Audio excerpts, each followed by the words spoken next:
Chapter 46. Setelah kesulitan, 2. Seperti yang diharapkan dari seorang wanita muda yang kaya, kamar Chai Nayun sangat besar dengan tempat tidur queen, ruang tamu, kamar mandi seukuran pemandian umum, dan ruang permainan yang dirancang untuk pengalaman gaming virtual terbaik. Berbaring dengan nyaman di tempat tidurnya, Chai Nayun membuka amplop berisi laporan ujiannya. Hoa, lihat seberapa tebal ini. Tumpukan 24 kertas memiliki ketebalan yang cukup besar. Pertama, dia membaca nama siswa kelas kertas paling atas. Keanu Jin.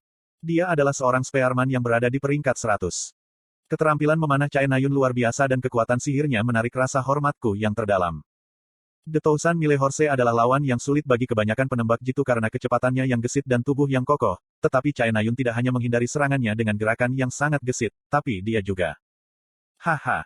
Karena dia masih memiliki bahasa Korea yang buruk, ada beberapa kesalahan tata bahasa di sana-sini, tetapi masih bisa dibaca. Dia terutama menyukai kata-kata, panahnya seperti hujan gerimis. Setelah membaca laporan Keanu Jin, Chai Nayun berjalan menuruni tumpukan. Beberapa taruna secara objektif menganalisis pertempurannya, sementara yang lain mengisi laporan mereka dengan pujian. Tetapi melihat mereka semua berkomentar tentang kekuatannya yang luar biasa, sudut mulut Chai Nayun semakin meringkuk. Tidak.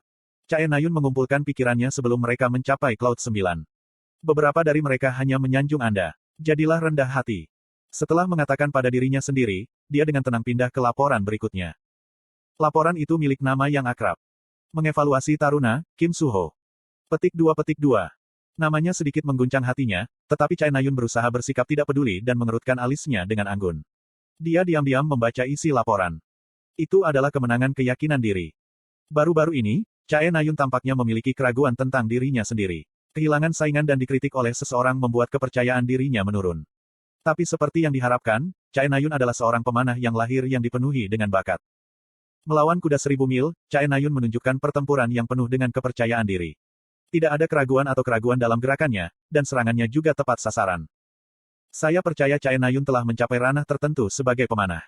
Dia mengatakan kepada saya bahwa seseorang mengatakan bakatnya kurang, tetapi apa yang kurang dari Chai Nayun bukanlah bakat, tetapi percaya pada kemampuannya sendiri.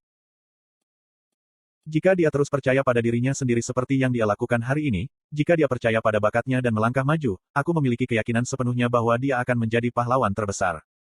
Petik 2. Hua. Dengan napas tipis, Chai Nayun dengan lembut membelai laporan Kim Suho.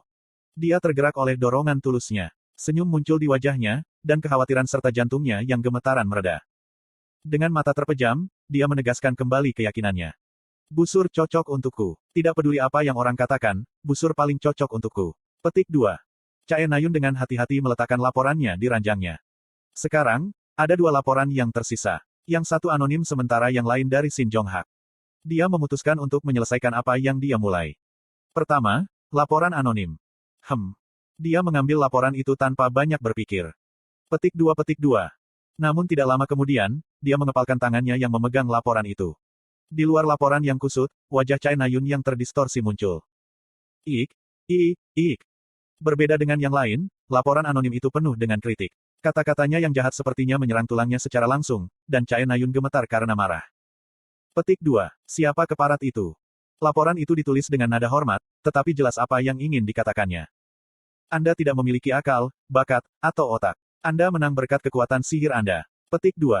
Itu anonim, tapi Chai Nayun merasa seperti dia tahu siapa penulisnya. Kim Ha-jin. Dia mengambil arlojinya saat marah dengan amarah. Pada sore yang cerah, Rahel dan saya ditanyai oleh simpatisan Kyuk. Saya masih kesal karena tambahan stigma kemarin, tetapi saya masih bekerja sama dengan sungguh-sungguh berkat Rahel yang duduk di sebelah saya dalam posisi tegak. Terima kasih. Di luar ruang investigasi, dalam perjalanan kembali ke stasiun portal, saya mengucapkan terima kasih kepada Rahel. Seperti yang dijanjikan, dia mencocokkan kata-kata dengan saya. Kata-kata bangsawan pasti membawa kepercayaan dan rahmat yang tidak perlu dipertanyakan lagi, karena simpatisan yang meragukan saya sepenuhnya mempercayai kata-kata Rahel. Tidak, aku yang harus berterima kasih. Rahel berkata begitu tanpa mengubah ekspresinya. Kemudian, dia menunjukkan pergelangan tangannya kepada saya. Berkat merawat luka-lukanya lebih awal, pergelangan tangannya sembuh sepenuhnya tanpa bekas luka. Itu baik. Iya nih. Dia memutar pergelangan tangannya dengan gesit. Itu bagus. Jadi, kemana kamu pergi? Petik 2. Kembali ke rumah. Ke Inggris. Iya nih. Begitu, jadi dia akan kembali ke Inggris. Masuk akal, Inggris harus lebih aman daripada Kyuk. Kediaman ratu adalah benteng yang bahkan iblis wujud tidak dapat dengan mudah masuk. Ah, aku juga akan berburu sekarang.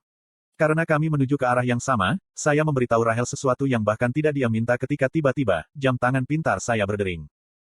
Itu bukan pesan teks, tapi panggilan. Dari Chae Na-yun. Saya punya perasaan saya tidak boleh mengambilnya, jadi saya mengabaikannya. Aku juga mengambil portal Cube, jadi. Smartwatch saya berbunyi sekali lagi. Saya segera mengakhiri panggilan. Kemudian, sebuah pesan tiba.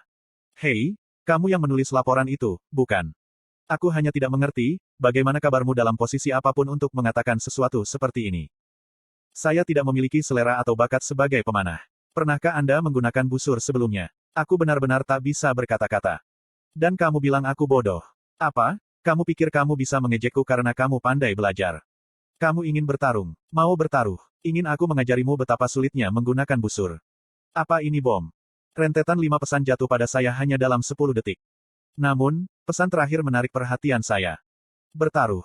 Saya mengingat tingkat kemahiran hadiah saya. Jika saya ingat dengan benar, itu harus kelas 7 dan sekitar 67% ke kelas berikutnya. Bisakah saya mengalahkan Chae Na-yun dengan busur? Tentu saja, saya sengaja memperbaiki kekurangannya selama ujian, tetapi keterampilan memanah Chae Na-yun tidak diragukan lagi salah satu yang terbaik di antara para kadet.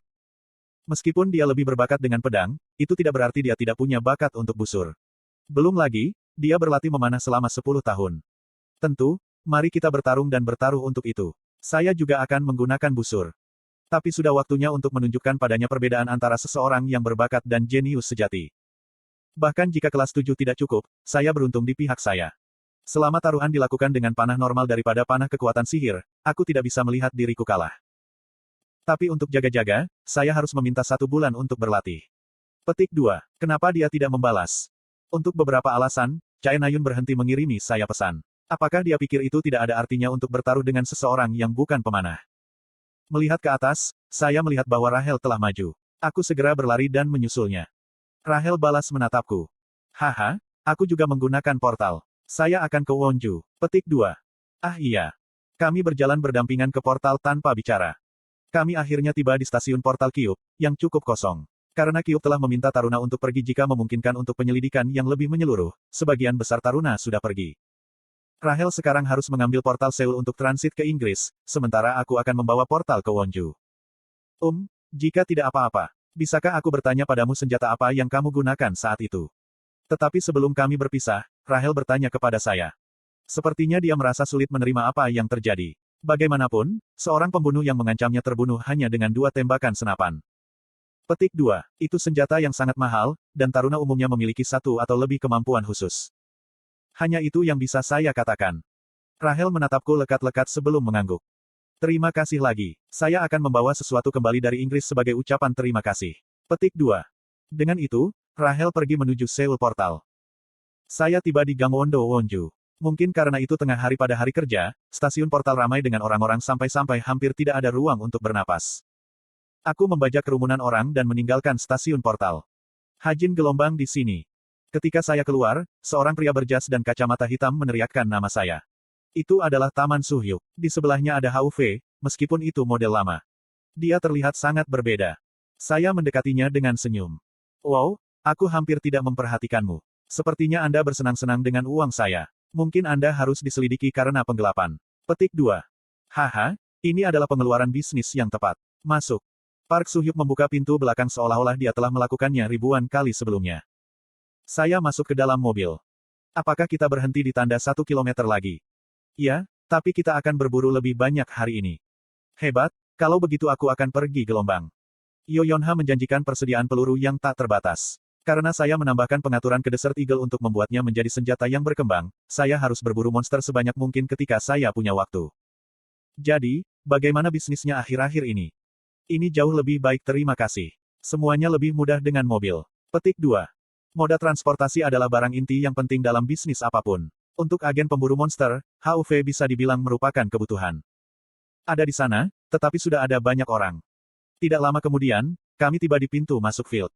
Ayo turun untuk sekarang. Ya. Untuk mendapatkan izin kendaraan kami, Park Suhyuk dan saya turun. Petik 2. Tapi di kejauhan, aku melihat wajah yang familiar. Dalam semua kejujuran, dia menarik perhatian kemanapun dia pergi. Rambut hitam panjangnya berkibar di udara dan bersinar di bawah sinar matahari. Gaun hitamnya yang sangat menawan membuatnya menonjol bahkan di tengah lautan manusia ini. Yo Yonha. Dia mengamati Field, dikelilingi oleh orang-orang yang saya anggap sebagai anggota guildnya.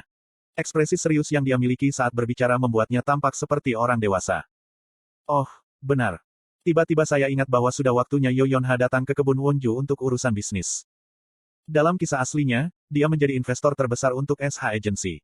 Kim Suho jelas alasannya. Setelah mengetahui bahwa Kim Suho memiliki kontrak dengan agensi SH, Yo Yonha menginvestasikan jumlah astronomi kepada agensi SH, yang ternyata sangat sukses. Itu adalah titik di mana Park Soo-hyuk dan Yo Yonha mulai berjalan di jalan kerajaan. Apa? Kamu kenal dia? Aku tahu, tapi ayo kita pergi. Dia tampak sibuk, jadi aku pura-pura tidak melihatnya. Tetapi pada saat itu, Yo Yonha menemukan saya. Halo. Klek, klek. Dia mendekati saya dengan sepatu hak tinggi, tetapi ketinggian sepatu haknya terlalu mengancam. Dia tampak lebih tinggi dariku. Apa yang kamu lakukan di sini? Yo Yonha menatap mataku dan bertanya. Kami berada di level mata yang sama. Aku di sini untuk menghasilkan uang. Gelombang begitu. Yo Yonha melirik Park Soo-hyuk yang ada di sebelahku. Rasanya saya perlu saling memperkenalkan mereka, jadi saya melakukannya. Ini agen saya. Senang bertemu denganmu. Saya manajer kepala SH Agency, Park Soo-hyuk. Petik 2. Aku Yo Yonha. Saya masih seorang kadet. Petik 2. Iya.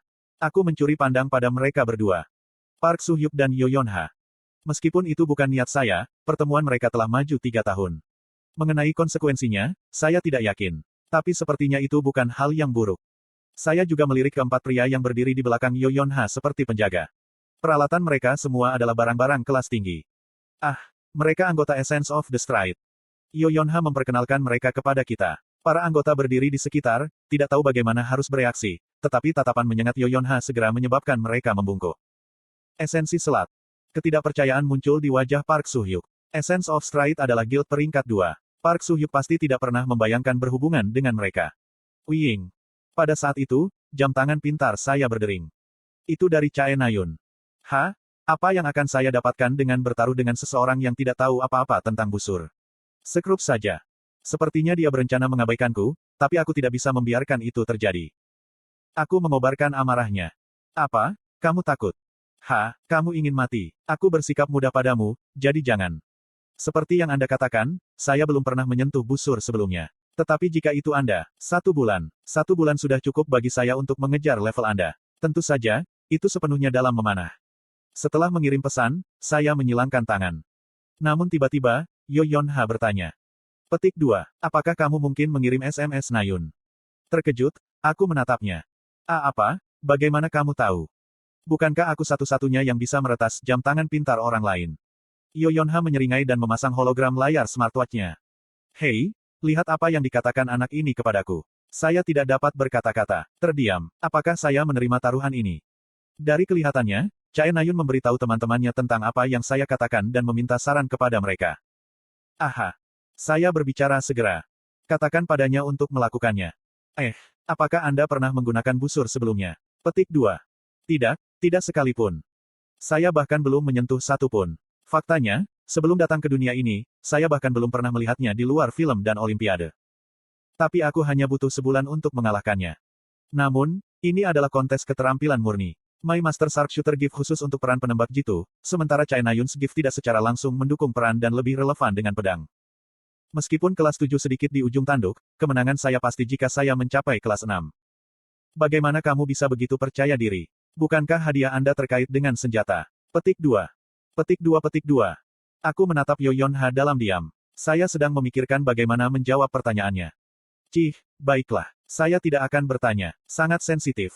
Petik 2. Tapi Yo Yonha salah mengerti reaksiku dan mendecakkan lidahnya sebelum aku sempat menjawab. Dia kemudian menatap Park Soo-hyuk dan Hoof-nya sebelum bertanya. Jika kamu di sini untuk berburu, bisakah aku ikut denganmu?